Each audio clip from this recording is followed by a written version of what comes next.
What's up everybody, Neil here, welcome back to the channel. I'm pretty excited for this video because this is the start of a mini series I want to make. I'm going to make a playlist of this and it's basically going to be me talking about my endeavors into entrepreneurship in the era of AI. So pretty much my entire life I've been an entrepreneur and I have been obsessing over just like the fundamental principles of what makes up markets and entrepreneurship and products and pretty much success and the current paradigm of the way we operate in the economy. And I think we still have quite a bit of time before we hit that like next phase of civilization where maybe one day we do get to like a post-scarce society on the other side of AI. But I think it's going to be quite a ride until we get to that point. And I think the people positioned the best today are game theoretically set up optimally for that future, which is why I want to take the time to kind of just share all of my thoughts around this topic since this has been the only thing I really obsess and think about is everything is downstream of this for me. This is the game I love to play. This is everything I love to do. And I like to help people do these things as well because I think the more I give to the universe, the more the universe gives back to me, which is one of the reasons I like to do these things, but also I just think it's fun to do for myself. And it also helps me uh, uh, put these learnings into my brain in a more consolidated and dense way so I can remember them for the future. That being said, I'm going to go ahead and jump in. The main thing I want to talk about in this is my ideas, the insights, the mental models I'm using to navigate this ever-changing future. The future and the present is changing faster and faster and faster, and it's becoming extremely hard to figure out what is even the best thing to be doing. Like, there's a million opportunities, there's a million things to do. What are the best things to do? And the things that are the best to do are changing daily, or even beyond that. They're changing almost hourly at this point because we're starting to see things happening within the hourly timescales. Whether it's new model releases, new technologies, new scientific breakthroughs, there are literal hourly breakthroughs happening in the world right now, and we can use these understandings to figure out, well, okay, where should I even be allocating my attention in the first place? I'm a big believer that as an entrepreneur, the only valuable resource you really have is your attention. Everything else is kind of abundant. The universe has, and the economy has set up this system that allows anybody who has sufficiently allocated attention to amass unimaginable amounts of wealth. And it all just comes down to how you allocate your attention in the most efficient and effective way possible. And what are your belief systems? How do you believe that these things are even possible? What are the strategies that you're using to approach this framework game theoretically in the market? And how are you positioning yourself given all these different things? And if you can do those things correctly, if you can allocate attention correctly, that is the only differentiator between you and Elon Musk. That's the only differentiator between you and Sam Altman, is simply how you allocate your attention. Um, so that's also what I want to talk about in this video, is kind of diving into exactly how I am allocating my attention, and hopefully you can have some insights from that. So just before we get started, I want to talk about a previous business that I had. It was basically a marketing agency. Um, I've had a few different businesses in the past. I was once selling real estate at a real estate brokerage. I've sold quite a few homes. And I also had like little small side gig businesses before I got into entrepreneurship at large. I mean, I guess you could still say that was entrepreneurship, but I was making like, I don't know, like $8,000 a month just like flipping couches at one point just for fun. And then I got into real estate, and then I got into the internet space, and then I started my first marketing agency, which went from about $0 to about $40,000 per month in 6 months, roughly. And on the right is just some images of client results that I've developed for some other people in the past. Some people have helped make millions of dollars. Some people have helped make their first sales. I've helped people from 0 to 1 million and anywhere in between. And I'm not saying this stuff to brag. I'm simply saying these things so that you understand that I am somebody you can actually take serious, or at least relatively serious. Because honestly, these results are extremely small given the grand scheme of business. This is like not even a pinch, not even a drop in the bucket. But given how new I am and how young I am to these things, I think it's something that gives me at least a little bit a little bit of room to talk. Not a lot, just a little bit. But the main thing I've been doing over the past few years, ever since this technology of AI has fully dropped and fully developed, is I've been studying a lot. Whenever ChatGPT 3.5 first hit the market, whenever ChatGPT just launched in the web interface, um, I didn't really think it was going to be much. Was I wasn't as educated on the technology as I am today, and I saw it while I was building my marketing agency. I saw it and I was like, oh, that's pretty cool. I'm not sure how much it's going to impact me actually. And then GPT-4 came out, and it was a pretty big leap. And I was like, okay, this is going to impact my entire business model, and my business model is actually going to die if I keep doing it. AI is going to completely eat the entire marketing agency business model, and now we're starting to see that today. It's not enough just to be a marketing agency anymore. You have to almost be like a chief marketing officer, fractional chief marketing officer for a company, and then you have like 6 clients or so, and you're basically eating all of the complexity of marketing and sales, and you're a fractional chief marketing officer for these companies. It's not enough just to be a marketing agency anymore. You have to literally eat majority of the complexity for the business that you're serving, and that's only going to become more and more and more the case as this technology of AI develops. Eventually, you're just going to have basically a hub of technology that is running the business for the entrepreneurs, and the entrepreneurs just kind of like interface with your technology and your AI. And now this is how software eats services, and I think that's where we're going. So that's what brings us to this slide right here, which is how I'm starting over and how I'm getting the main trend right. So I've been developing a few platforms over the past like 6 months that will be launching in the near future. I'm not going to put an exact time on it because things can happen that push it back. But I'm pretty excited for it, and I want to talk about how I decided to actually do these things and what are the frameworks that I'm using to make these decisions. So one of my favorite entrepreneurs is Brad Jacobs. He is the CEO, or he founded a few different companies. First, he started in the oil business whenever he was like 20 or something like that. He made a couple $1 million, and then he got into um, he either went to United Rentals from there, or he started United Waste Management. Not exactly sure the exact sequence here, but he is famous for his approach to mergers and acquisitions, and these very fragmented markets. So like the rentals markets and the waste management market, he basically goes around, buys up all these companies, and then he implements technology into the companies to increase the margins, and then he does mergers and acquisitions and buys all of these fragmented companies in the market. And he's built many billion-dollar companies doing this. Played this same exact playbook over and over and over, and now he's doing it again at like what 67 years old or something like that, and he's still chugging along and lives life like he's 20, which is fucking awesome. I love this guy. And I recommend to watch podcasts with him if you haven't already. He's a phenomenal entrepreneur, and he's really wise, and he's like a breath of fresh air to listen to the way he views life. So I really recommend to look into it.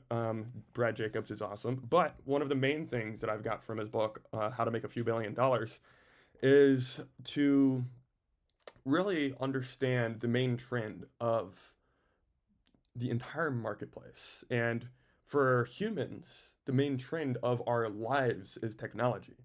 From the inception of hominids on Earth to the current state of humanity today, the only main trend that has ever been true is technology. So, given this observation, that it's always what technology is the technology of today, and obviously that is AI. But there's many things that you need to understand within AI that makes you actually understand the main trend within it. So you can like kind of segment it at these different layers. It's like technology is the main trend, AI is the main trend of today. What are the main trends within AI? What are the things that are being displaced? What are the things that are being enabled? And all of these different things. Because AI will be the economy. Like that's something that a lot of people haven't come to terms with yet. Is it's not that you get to be an AI business or not. All businesses are going to be forced to be AI businesses, or they fundamentally go out of business, and that's where we're kind of going here. So one of the things I want to quote is Charlie Munger. He says, "Put a good entrepreneur in a bad market, the market wins. Put a bad entrepreneur in a good market, the market wins. Meaning the most important thing you can do as an entrepreneur is select the correct market. If you select the wrong market, I don't care how good you are, you're going to get shit on. If you select a good market and you're bad at entrepreneurship, you can still do quite well. But if you're a good entrepreneur and you're in a good market, you can do absolutely phenomenal. And this is something that Sam Altman always repeats whenever he was the president of Y Combinator. This is what Paul Graham has always said before Sam Altman was the president of Y Combinator. This is what pretty much all of the best investors, all of the best entrepreneurs really understand is the market, the main trend. How do I get the main trend right? And how do I set myself up to ride that wave? And as long as I do that, even if I'm a bad entrepreneur, I'm going to do quite well. But if I'm a good entrepreneur and I do that, I'm going to do amazing. Like Jeff Bezos, for example. Fantastic entrepreneur, fantastic market, fantastic product, and he survived the dot-com bubble, and he went on to make one of the most valuable companies on earth. Perfect example. So, what are the main trends of AI? Well, we already mentioned one towards the beginning of the video, which is software first ate information, software ate data, and it's basically like an extremely advanced filing cabinet is what software has been, with some interesting automation effects that are very deterministic. Now, software is becoming probabilistic, and software is coming for services. Software is going to eat services as well. Similar to Mark Andreessen said, software is eating the world back in the day, not that long ago, but back in the day. And software ate information, software ate filing cabinets, software ate simple automation. Now it's coming for services. Software is going to eat pretty much all of the service-based businesses. You can kind of use an analogy from the internet era. Whenever the internet started to happen, you saw newspapers die. You saw filing cabinet sales decrease. And the same thing is going to happen for services. A lot of services are going to die. A lot of services are going to decrease. And I do think there will be certain types of services in the future, but it's going to look more like automation as a service rather than just service-based businesses. Maybe you'll have a fleet of robo-taxis that are doing automation as a service, or you'll have a fleet of humanoid robots, or a fleet of robotic arms, or something adjacent to this. Or maybe you have a bunch of computes and you can run a bunch of agents parallel, and that's your service, right? So we're heading to an economy that is fundamentally powered by AI. And given the fact that in the United States, especially, we are primarily a services economy, it's going to eat all of it, just to be blunt. So that's number one. Number two is Moore's Law for everything. And Sam Altman actually made a blog post about this. I recommend to read it. Traditionally in software, which is the world of bits, the world of information, products are built as soon as compute efficiency, or Moore's Law, meets demand. So if you look at software in general, as soon as you have enough computing power and compute efficiency to actually satisfy the demand of a specific type of product within the world of bits, the world of information, that product is usually built almost instantly within the complex dynamic markets of free markets. Free markets are amazing because of this, because as soon as there is demand, supply is met, right? The supply meets the demand. Almost as soon as it happens, because in the world of software, it's actually, I mean, it's hard, but it's not impossibly hard. In the world of atoms, in the physical world, things are a lot harder. Things are much harder. But the thing is, AI makes it so that the world of atoms becomes much easier, becomes almost as easy as the world of software, right? So, or maybe even more easy eventually. But for now, it's like it becomes as easy as the world of software. And we're going to see Moore's Law for everything is what AI is effectively doing, where you don't just have Moore's Law in the world of bits, the world of information, you have Moore's Law for the world of atoms as well, for physical manufacturing, for engineering in the physical world. Moore's Law for everything, not just the world of bits. And that's trend number two, meaning the physical world is going to get a lot easier, and there's going to be a lot more competition, there's going to be a lot more entrepreneurs playing in that game. And that's a beautiful thing, because that's where we're really missing, especially in America, is the innovation within the world of atoms, the world of the physical world, right? We don't have any flying cars. Instead, we got 280 characters, like Peter Thiel said. But I think the innovation in the physical world is coming whenever we get powerful AI. So that's number two. Number three is network states, decentralized organizations, and community-based business models. Communities of people with high agency building the future in their own vision. I think this is going to be probably the biggest opportunity by far in the world of AI. Specifically because there's going to be a lot of different places trying to implement different regulations in AI, and many people aren't going to like it. People want to have more agency, not less agency in the future. We want to be able to build whatever vision for the future we want, whatever vision we have, we want to be able to create. And if you have a community of people who understand how to use these tools to very, very high levels, that community is going to be immensely valuable. It's going to be like more valuable than anybody could probably believe.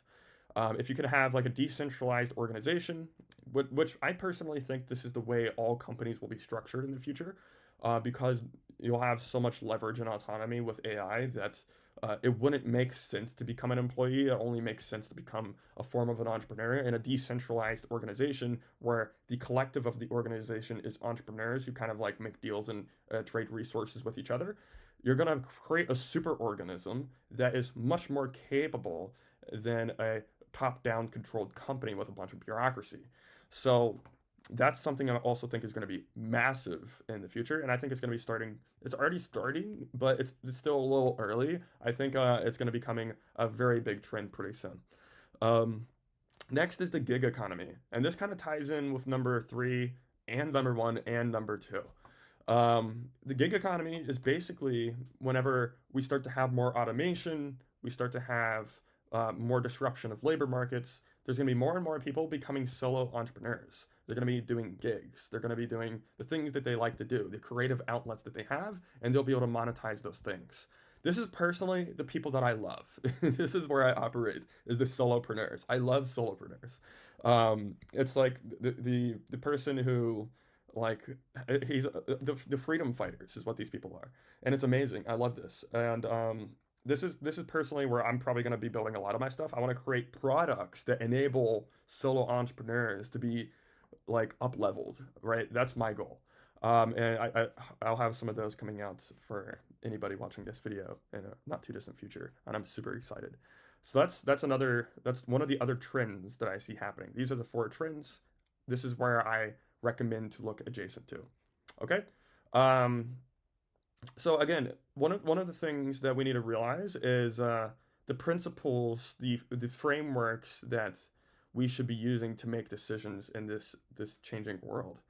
I think we already made the point that the world is changing faster and faster. It's not going to slow down anytime soon. The only thing that really matters is figuring out how to allocate your attention, and the equation for success is prudence plus urgency plus skills. So skills are kind of being eaten by AI right now. So the only two things you have left is prudence and urgency. And prudence, all prudence is your ability to make decisions. The better decisions you make, the more urgency you make those decisions with, the greater position you'll have. And then the skills are going to be automated with AI. Everybody is going to have all of the skills they could possibly need to do almost anything they could imagine. And that's just going to be an amazing thing. It's going to be really cool.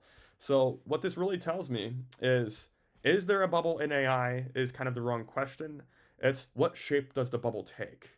And this is kind of a pointer whenever you ask yourself what happens when everybody is extremely skilled and they all have enough uh, intelligence and labor as capital in the form of AI instead of hiring humans or employing humans or paying for human services. Whenever we all have AI, intelligence and labor as capital, what happens to service-based businesses? What happens to traditional software as a service companies? What happens to employees? What happens to all of these different things? And I think the answer is pretty obvious. Whenever you have intelligence and labor that is replacing these things, it's replacing these things, right? It's that simple. And I think that's kind of gonna be what gives rise to the gig economy. But it's also what you need to understand is where you should not be going. One of the things that I think everybody should do right now, if you haven't done it already, is get out a piece of paper and write down all of the industries that are service-based industries, whether it's software as a service, just service-based businesses in general, and ask yourself, how likely is this industry to die?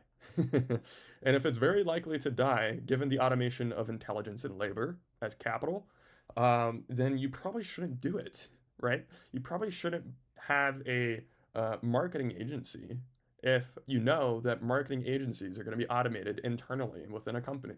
Like if I am trying to run advertisements for my business and I don't know how to do it, there's two options: hire a marketing agency, or now what I can do is just go to the AI models and then say, hey, run an ad, and they're going to be able to do it. Like probably today, if you really wanted to do it, I bet the Atlas web browser could already do it, and ChatGPT is smart enough to understand, like, okay, this is a good hook.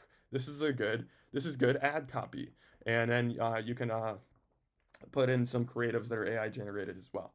So it's arguably pretty much there. There's probably like you might need to do a little bit of prompt engineering to get the best output possible, but you can just go to you could go on x.com, type in advertisement AI prompts, copy and paste that into ChatGPT, and now you have you pretty much have a marketing agency right there.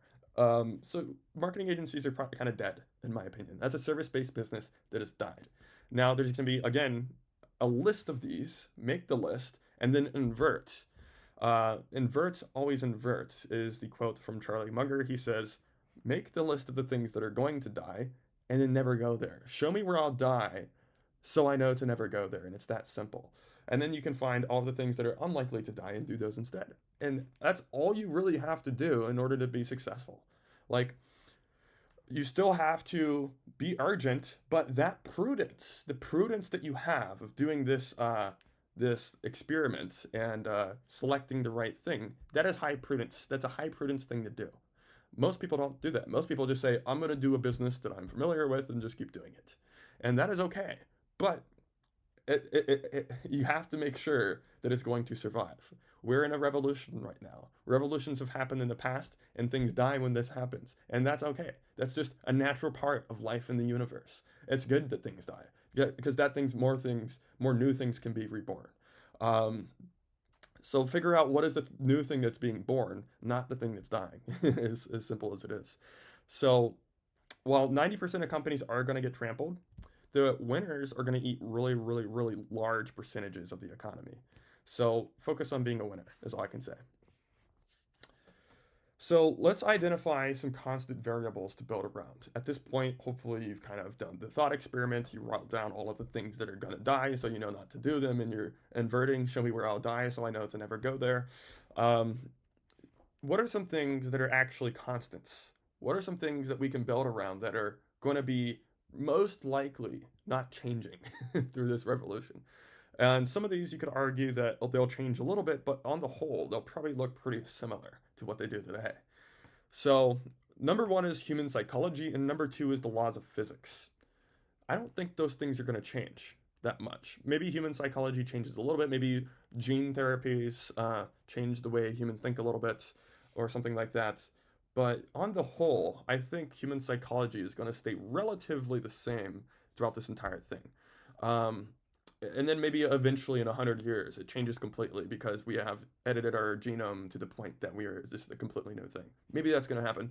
I don't know. But for the next 10 years, the next 20 years even, I could say it's almost safe to say it's going to stay the same.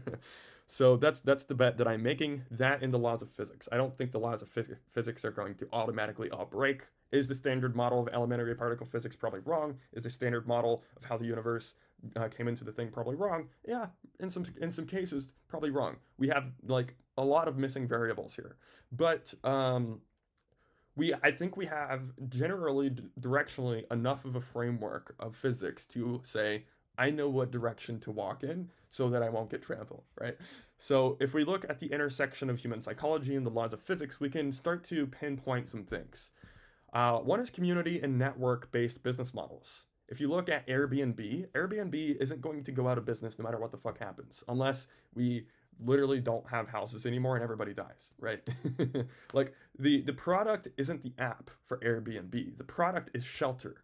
The product is distributed shelter for Airbnb. It's not the app. The software is just a place. It's like a plaza. You can walk through the plaza and then you can find your products. The product is the real estate, right? So Airbnb is going to be a company that survives this quite easily, in my opinion. Or something that is very consumer based. If you look at TikTok, TikTok is a very consumer based platform. And again, I'm not trying to say make a social platform. I think we already have way too many image sharing platforms. Um, but what I will say is consumer products are going to be something that I think lasts. Even if it's something that the consumer could theoretically make pretty easily with AI, most consumers are a little too lazy to do that. Let's say they need a calorie tracking app. Um, Most consumers aren't going to vibe code that. The people who are really into AI and a bit nerdy and are somewhat entrepreneurial, yeah, they'll probably vibe code themselves a calorie tracking app. But 90% of the consumers are going to go on TikTok, see a calorie tracking app ad, click on it, buy it, and not give a shit, right? So I think consumer products, just because of the friction that it takes to build something and actually want to be good at something, is a little high. I think they're going to exist for at least a little while. Maybe one day we get to the point where most of the consumers are adopting AI to the extent that all of their stuff is happening automatically, just like in the cloud behind them, in the back, like Pulse, back computation within the cloud, whatever. I think that'll happen eventually, and I do think that'll eat a lot of the consumer products as well. But for the time being, I think we have some time there, maybe 5 years at most. Consumer products isn't necessarily the best long-term business model, but it is a good short-term cash flow model to make the long-term business model. You got to eat to be able to play long-term. Um, Next is highly complex services. I think this is going to be something that lasts for a little while again, probably about 5 years, similar to consumer products. Highly complex services like being a fractional CTO or a fractional marketing officer for a company, where you're eating like all of the complexity of that department for the company, and you're basically automating large parts of that for the company. And you can have like retainer models plus rev share, and it's actually a pretty lucrative model. But I actually don't think that's going to last beyond 5 years either. It might. I could be wrong. It's hard to predict that far out. But to me, the way I'm seeing this technology of AI unfolding, um, it seems that it'll also be able to like you're just going to go to ChatGPT in 5 years and it's going to be fractional CTO, if you ask me. I could be wrong, but it seems like that's not a far off bet. And fractional CTO for the next 5 years is a good idea. And you can make a lot of cash really quick doing a model like this. You don't even have to call it fractional CTO, you can call it whatever you want. But it's just an easy way to wrap your head around it because most people understand relatively what a CTO does, and you're going to have multiple customers, which is why you're fractional. So, next is the laws of physics, physical world infrastructure, the world of atoms, manufacturing, things of this nature. So this is where we get to the point where, unless we have like full on self-replicating AI, which I think will happen probably in a decade or two, or we have like matter replicators and matter synthesizers. That's really the one that we'll need in order for this to be disrupted. Matter synthesizers and matter replicators. I don't think that's going to happen within the next 2 decades, personally. It could. It's not impossible. It seems highly unlikely. It seems like that's more of like a 2100 type of thing. Excuse me. Yeah, 2000. Yeah, 2100 type of thing. And therefore, I think these constraints are still going to be bottlenecks in the economy that entrepreneurs can solve. Energy technology, you're probably not going to do an energy tech startup, but what you can do is be like the arbiter of energy. Kind of like back whenever big oil was a thing and Brad Jacobs was making these oil deals. Maybe energy deals will kind of be a thing because energy is going to be in such high demand. And if you're the arbiter between the energy and the compute, that's not a bad model. Um, Materials, this is manufacturing adjacent. So materials can be like 3D printing. There's small desktop manufacturing things happening all the time. Like if you see in the top right corner here, that is literally a desktop CNC machine. That's like it's not out in the market yet, but I think they're gonna launch it for like $1,000 or something like that. That's very cheap for a CNC machine. A desktop CNC for $1,000. You can start to get into the market of manufacturing for extremely cheap, start selling some things, and scale from there. And you don't have to have like insane cash flow to get started. You don't have to have insane machines to get started. You can get started super like $1,000 and continue from there. It's not a bad option. It's actually a pretty good option, I think. Um, Intelligence, building AI powered tools, basically. And I think this will kind of more so fit into consumer products or highly complex services. I think the middle products that aren't highly complex are going to get eaten like basically today. Like for me, for example, I'm already not going to be purchasing or subscribing to the middle of the road softwares. I'm personally already like I'm kind of like in the middle road entrepreneur. I have some cash flow, but I don't have like a massive business or anything where I need to hire a fractional CTO. I'm in the middle road, right? Where I'm basically all of the software that I need, I basically build myself. Unless it's something like Zoom or School, the community platform that I'm building on. There's other benefits to having those, such as network effects, right? So, yeah, middle of the road software I don't think is going to be very big. It's already kind of dead, in my opinion, or it's dying at the pace of AI adoption, which you don't want to be in. That declining thing is falling off a cliff. So yeah, so building your AI powered tools, you're going to want it to either be consumer or highly complex services, and eventually, like your highly complex services, is this going to be like a super integrated AI platform? Where you basically have an AI platform that does pretty much the entire business for the entrepreneur, and the entrepreneur is basically interfacing with this platform, and that's really all they do. And that's something we can probably start to pull off today if you're really creative and you know how to engineer these systems really well. Cool. Now it's labor. Labor is robotics, automation as a service, even manufacturing. If you look at that little machine in the top right corner, really what that is a robot. That is a little robot box. That is manufacturing uh, aluminum in this case, right? So this is going to be a huge category as well. And you can start to even use robots to create robots. If you look at the machine again in the top right corner, you can create components and then sell those components to companies that need them for robots. This is a great wedge in the door to get into the robotics industry. And as soon as you have some cash flow there, you can start to figure out, okay, what are some other components that I can make for these robotic companies? And start to make more and more and more of these components. And then you can start to assemble these components yourself eventually. And then you can manufacture your own robots by wedging yourself in the door and selling components to one of the robotics companies, and then getting a different machine and creating different types of components for these robotics companies. And then you can eventually have all of the machines necessary to create all of the components of a robots, and then you can start to assemble them yourself eventually. Pretty interesting model, pretty interesting way to approach things, and that's a way you can step into the door for $1,000 just by being a little creative, right? So that's something that's very interesting. Not a bad idea. All of these things are good ideas, which is why I'm listing them here.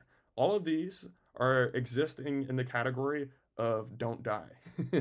You can either go to the businesses where you're going to die, or you can go to the businesses where you're not going to die. And I think these are the ones where you're most likely to survive, which is why I listed them here. That being said, I would recommend to screenshot this if you haven't already seen this before. On the right here, hopefully my head's not covering it, you can see a bunch of things, a bunch of technologies that are being disruptive in the economy, a bunch of technologies that are the future.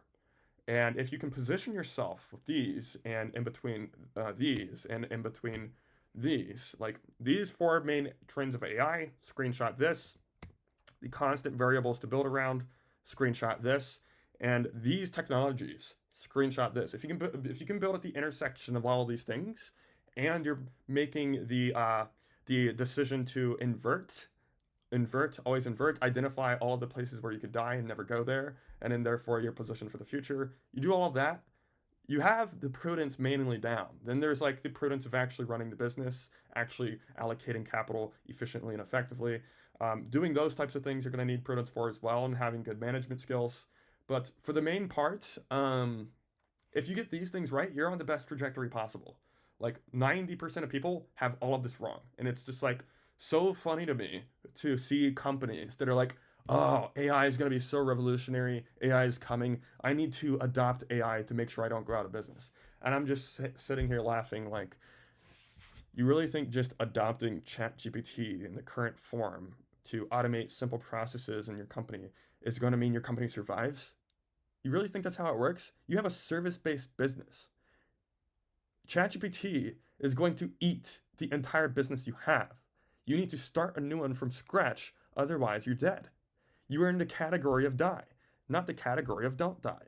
Um, and that's so funny to me that 90% of companies, and this is whenever we come back to the question isn't whether there is a bubble or not. The question is what shape is the bubble taking, and the shape that it is taking is 90% of companies are thinking the way to survive is to adopt AI instead of starting a new company AI first. And that's what I think the bubble is. I think we are somewhat in a bubble. It's just what shape does it take? Is it that we're in an infrastructure bubble? Are we in a tech bubble? Probably not. Are we in some type of bubble where these a lot of companies aren't really prepared for what's about to happen? Fuck yeah, we are. That being said, I'm going to wrap up here. I will see you guys in the next one. If you found this interesting or valuable, I have a link below to join a community. It's super cheap, and basically we go in deep on community calls and dive into all of the community members' business models, what they're working on. We also have like investors, entrepreneurs, and everything like that in there who all have very interesting insights. So if you have a startup you're interested in something like that, join in the link in the description below. I will see you in the next video. Peace.